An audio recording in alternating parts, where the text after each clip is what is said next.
As being a sub driver, I was covering the line route last year, and one of the students was calling another student his seat buddy a chimichanga, and so it was upsetting the student, and so I got up, of course, to ask him, why is he calling the student chimichanga? I said, because don't you know that's food that you actually eat. As a matter of fact, it's one of my favorite meals.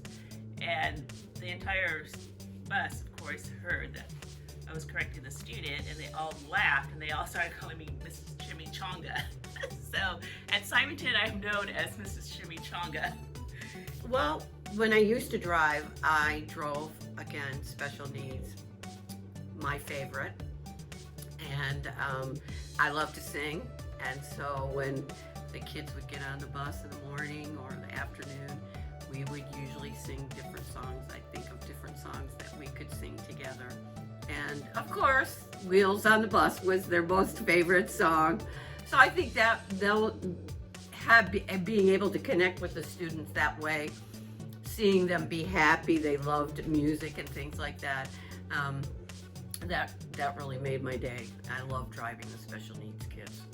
That's a difficult one, yes, yeah. Because actually to really get to know the students is quite difficult, because as I say, I only see them for a few minutes in the morning, moments even as they get on and off the bus.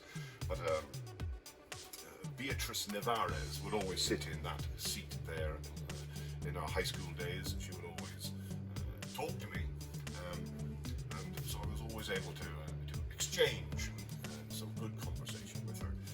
One of my middle school students, Rosa, so she would bring food onto the bus when you were allowed to in those days. Mm-hmm. And she would,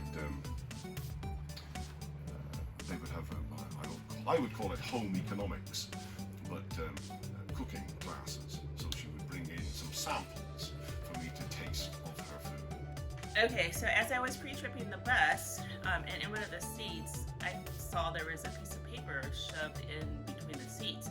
So I pulled out the piece of paper, and when I looked at it, it read, "I like you," with a happy face. And I saved it because it reminded me as a child when we used to go about doing that, saying "I like you." So that's how I relate with the students as well. You know, remembering and reminiscing as far as how we were as children and how that character still continues to this day. Here at Combs, we care. #Combs Cares.